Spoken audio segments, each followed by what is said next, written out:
Assalamualaikum warahmatullahi wabarakatuh.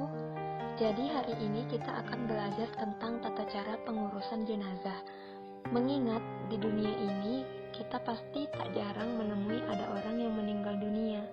Bahkan diri kita sendiri pun nanti pasti akan mengalaminya. Nah, jadi perlu sekali bagi kita untuk tahu dan belajar tentang tata cara perawatan jenazah. Nah, untuk lebih lanjut, yuk simak pembelajaran ini ya. Pengurusan jenazah dimulai dari memandikan, mengkafani, menyolatkan, dan menguburkan. Pertama-tama, kita akan belajar tentang tata cara memandikan dan mengkafani jenazah. Jadi ada beberapa ketentuan dalam memandikan jenazah. Pertama, jenazah laki-laki dimandikan oleh laki-laki, dan begitu juga sebaliknya. Kedua, petugas yang memandikan jenazah harus orang yang dapat dipercaya. Tiga, apabila jenazahnya laki-laki, sedangkan hanya ada perempuan, maka jenazah cukup untuk ditayamumi. Empat, jenazah yang tidak mungkin dimandikan, misalnya ada luka bakar, maka cukup untuk ditayamumi saja. 5. Lokasi pemandian jenazah harus diberi tabir agar tidak terlihat oleh yang bukan mahram. 6. Semua peralatan yang diperlukan untuk memandikan jenazah hendaknya dipersiapkan, seperti air bersih, sabun mandi, handuk, dan kapur barus. Cara memandikan jenazah. 1. Jenazah yang mengidap penyakit menular hendaknya ditaruh di atas meja yang agak tinggi. 2. Memandikan jenazah dimulai dengan memijit perutnya secara perlahan. 3. Jenazah dibersihkan dari najis.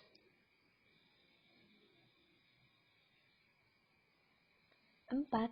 Memandikan jenazah dimulai dari anggota wudhu sebelah kanan. 5. Memandikan jenazah hendaknya dilaksanakan dalam bilangan ganjil. 6. Air yang digunakan untuk menyiram terakhir kali hendaknya dicampur dengan kapur barus. 7. Rambut jenazah hendaknya dihanduki agar cepat kering dan tidak membasahi kain kafan. Selanjutnya, jenazah yang tidak boleh dimandikan.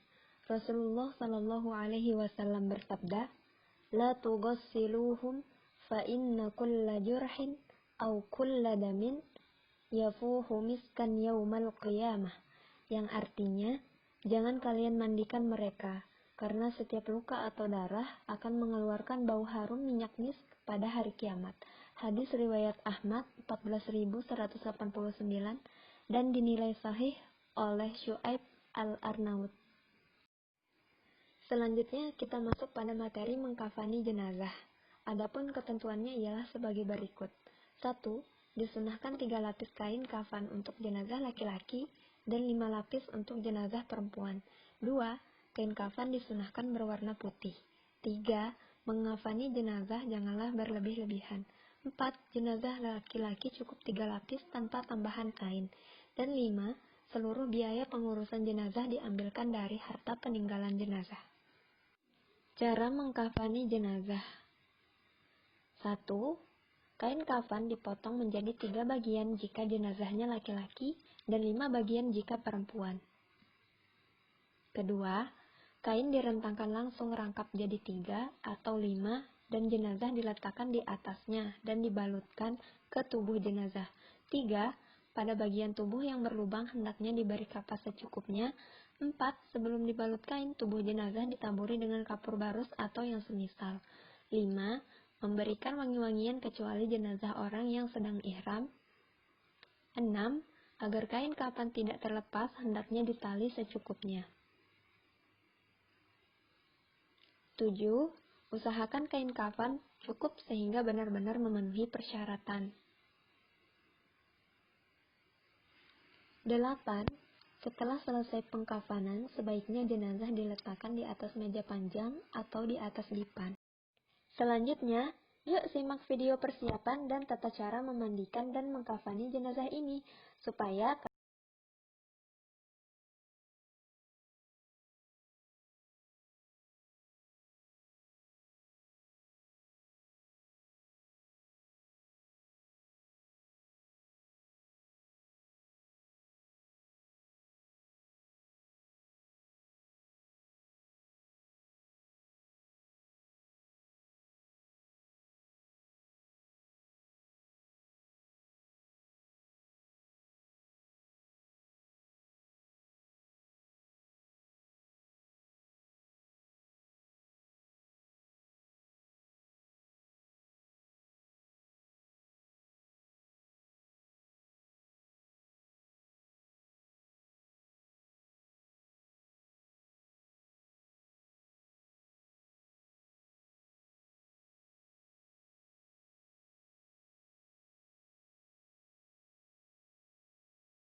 adalah kewajiban kita untuk mengkafani jenazah.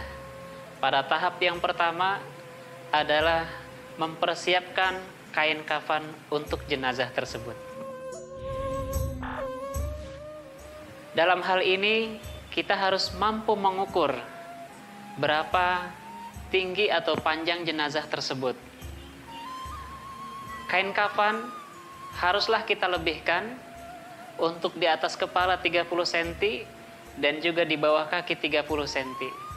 Itu nanti akan habis kemakan diameter besaran tubuhnya. Kain kafan tidak harus berwarna putih. Yang terpenting kain tersebut adalah kain yang halal dan hanya afdalnya saja kain kafan tersebut berwarna putih. Di dalam kitab Riyadul Badi'ah yang ditulis oleh Syekh Nawawi Al-Bantani, wa afdaluhu abyadun, dan afdalnya kain kafan adalah berwarna putih. Jika tidak ada kain berwarna putih, maka boleh kain warna apa saja. Kaum muslimin rahimakumullah, untuk mempersiapkan kain kafan ini, setelah kita mengukur, mempersiapkan 3 lapis kain kafannya, lalu kita siapkan pula untuk kain sarungnya untuk jenazah tersebut yang menutupi antara pusat sampai mata kakinya. Yang berikutnya adalah kita persiapkan bagian celana dalamnya. Yang berikutnya pula harus kita sediakan adalah pakaian gamisnya untuk mayit tersebut. Dan terakhir adalah kita persiapkan untuk sorbannya yang menutupi kepala mayit tersebut. Kaum muslimin rahimakumullah, pada bagian mengkafani, tahap yang kedua adalah membungkus jenazah.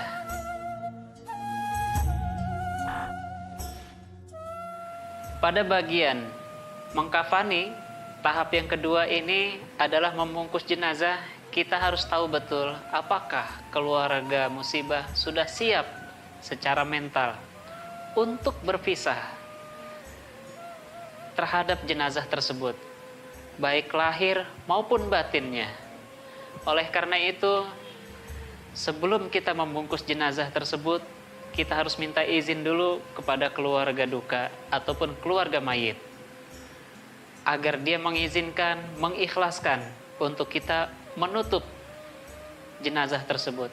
Setelah bajunya, gamisnya, kemudian sorbannya, kain sarungnya sudah kita lipat dan kita masukkan, maka kita tutuplah wajah jenazah tersebut dengan kapas. Selanjutnya adalah kita tutup bagian lembar per lembar dari 3 lapis kain kafan tersebut. Baiklah, itu tadi video tentang cara memandikan dan mengkafani jenazah. Semoga dari video tersebut kalian bisa jadi lebih paham ya. Baiklah, untuk materi kita cukupkan sampai di sini dulu ya. Jika ada yang kurang dipahami, boleh bertanya pada guru, teman, atau orang yang lebih tahu. Ya, jadi itulah materi yang bisa kita pelajari hari ini. Semoga bermanfaat. Kita bertemu lagi minggu depan dengan materi salat jenazah.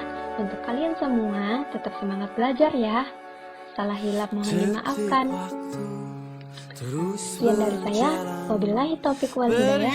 Wassalamualaikum warahmatullahi wabarakatuh.